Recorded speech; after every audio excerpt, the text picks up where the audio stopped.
లేదు. ఈ తాత్పర్యమంతా ఆయన కళ్ళల్లో వెలుగులో కనిపిస్తుంది. అందుకని సమస్త తత్వశాస్త్రామృతధార నేడు రమణాయనమై ప్రవహించుమాకడన్. 4 వేదాలు, 6 శాస్త్రాలు, 108 ఉపనిషత్తులు, 18 పురాణాలు, 54 ఉపపురాణాలు, రామాయణ భారతాది ఇతిహాసాలు, ఒక 100 సంస్కృత కావ్యాలు, ఇంకో 100 తమిళ తెలుగు కావ్యాలు కలిపిన సారం ఏదైనా ఉంటే అది మహర్షి యొక్క తపస్సే.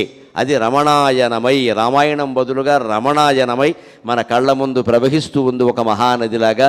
దాన్ని వీలైనంత ఆస్వాదించే ప్రయత్నం చేద్దాం. ఎందుకు మనం సత్యాన్ని కనుక్కోలేకపోతున్నాం? ఎప్పుడూ సత్యాన్ని కనుక్కునే విషయంలో మనం విఫలం ఎందుకు అవుతున్నాం అంటే, చిన్న ఉదాహరణ. మన కళ్ళతో అందరినీ చూడగలం, కానీ మన కళ్ళతో మన కంటిని మనం చూసుకోలేం. ఇదే కారణం.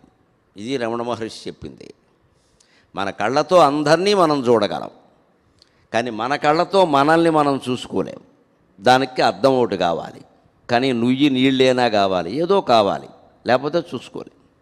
ఆ అద్దంతో సహాయంతో చూసుకున్నా కూడా మన కళ్ళు నిజంగానే అద్దంలో ఉన్నట్టే ఉన్నాయని చెప్పలేం. అద్దం మసిబారిపోయి ఉంటే మన కళ్ళు కూడా మసిబారిపోయి కనిపిస్తాయి. అందుకనే మనల్ని మనం కనుక్కోలేం. ఆ సత్యం ఎవరంటే మనమే. నేను నేను నేను అది ఏదైతే స్ఫురిస్తూ ఉందో అదే సత్యం.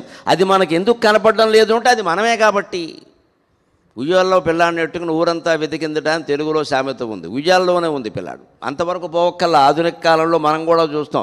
ఒక్కోసారి కళ్ళజోడు కోసం వెతుకుతామండి, అరగంట వెతుకుతాం, కనపడదు. ఎందుకంటే అది మన కళ్ళకే ఉంది. చాలామందికి అనుభవంలో ఉన్న విషయం ఇది. కళ్ళజోడు కోసం వెతుకుతాం, చివరికి భార్యో భర్తో ఉండి అదేమిటి నీ కళ్ళకే ఉంది కదా అంట, ఏమిటో మర్చిపోయా ఉంటాం. ఇలాగే ఉంటుంది. అది అర్థమైతే ఇది అర్థమవుతుంది. ఎందుకు మనకి సత్యం కనపడడం లేదు? మనమే అయి ఉండి కూడా కనపడడం లేదు. మనకు అడ్డంగా ఒకటి ఉంది. ఏమిటది?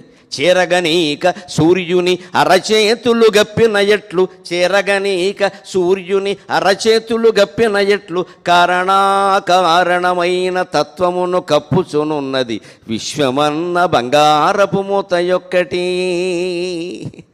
చేరగనీక సూర్యుని అరచేతులు గప్పిన ఎట్లు, కారణమైన తత్వమును కప్పుచునున్నది విశ్వమన్న బంగారపు మూత యొక్కటి. నిగారములంగని మోసపోకుమా, నిగారములంగని మోసపోకుమా, సారమిరుంగుమా సారమిరుంగుమా, విమల సత్యముగాంచుటకై తపించుమా.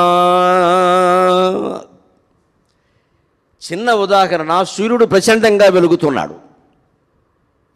కొన్ని కోట్ల మైళ్ళ దూరంలో ఉన్నటువంటి సూర్యుడు భూమండలాన్నంతా ప్రకాశింపజేస్తున్నాడు.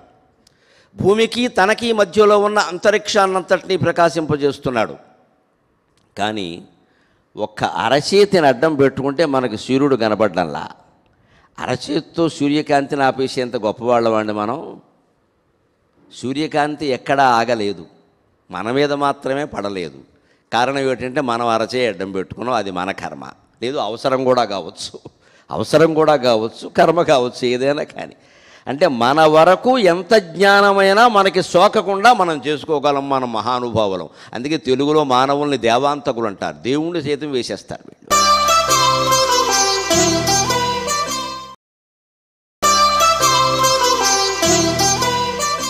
దేవాంతకులం.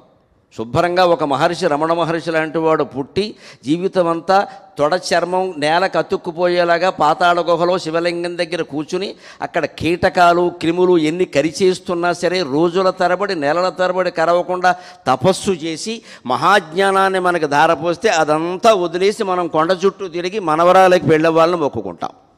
ఇంతకంటే అజ్ఞానం ఇంకోటి లేదు. నీ మనవరాలు పెళ్లి కోసం ఆయన తపస్సు చేయాల.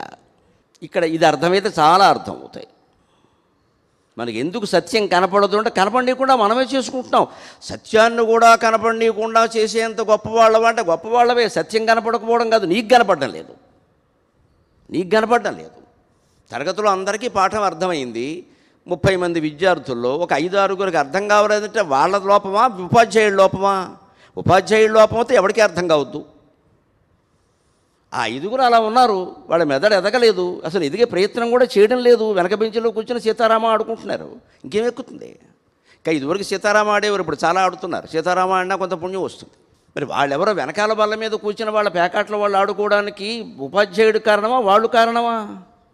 అంటే మనకి సూర్యకాంతి కనపడకపోవడానికి మన అరచేయి కారణం. మన అరచేయి ఎంత గొప్పది అంటే సూర్యుని కప్పేసి ఎంత గొప్పదే, కానీ ఎంతవరకు మనకు కనపడనీయకుండా కప్పుతుంది, ప్రపంచానికి కనపడనీయకుండా కాదు.